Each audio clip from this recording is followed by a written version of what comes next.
శ్రీలంకతో మూడో టీ20కి భారత్ రెడీ అయింది. పల్లెకెల్లో ఆఖరి టీ20 ఆడబోతోంది. ఇప్పటికే 2-0తో సిరీస్ను భారత జట్టు సొంతం చేసుకుంది.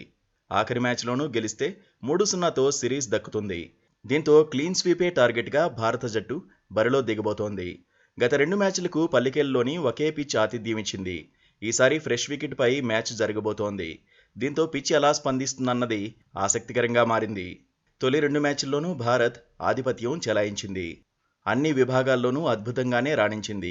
అయితే శ్రీలంక టాప్ ఆర్డర్ కూడా సవాల్ విసిరింది. 2 మ్యాచ్ల్లోనూ భారత బౌలర్లపై ఒత్తిడి పెంచేందుకు ప్రయత్నించింది. కానీ లంకకు మిడిల్ ఆర్డర్ ట్రబుల్స్ ఎక్కువగా ఉన్నాయి. తొలి మ్యాచ్లో 30 పరుగులకే చివరి 9 వికెట్లు కోల్పోయింది. రెండో మ్యాచ్లోనూ అంతే. చివరి 7 వికెట్లు 32 పరుగుల వ్యవధిలోనే పడ్డాయి. మూడో మ్యాచ్లో అయినా మిడిల్ ఆర్డర్ ట్రబుల్స్ నుంచి శ్రీలంక బయటపడాలని అనుకుంటోంది. భారత్ ఆధిక్యాన్ని 2-1కి తగ్గించాలనుకుంటోంది. ఫుల్ టైం కెప్టెన్ అయ్యాక చరిత శ్రీలంక మీద అందరి చూపు ఉంది. టీమిండియా బ్యాటింగ్ ఆర్డర్ అంచనాలు పెంచేస్తోంది. 2 మ్యాచ్ల్లోనూ యశస్వి జైస్వాల్ ఆకట్టుకున్నాడు. తొలి మ్యాచ్లో శుభ్మన్ గిల్ కూడా మెరిశాడు. కానీ ఫిట్నెస్ ట్రబుల్స్తో రెండో మ్యాచ్కు దూరంగా ఉన్నాడు.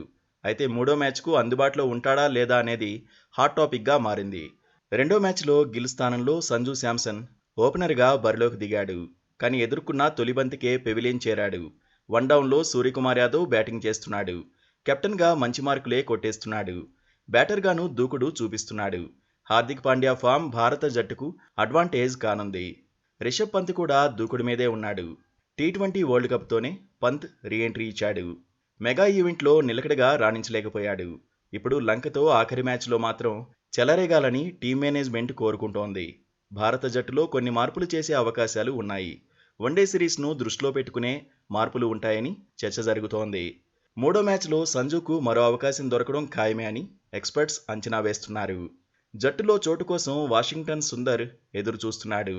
హర్షదీప్ సింగ్కు రెస్ట్ ఇస్తే జట్టులోకి ఖలీల్ అహ్మద్ రావడం ఖాయం.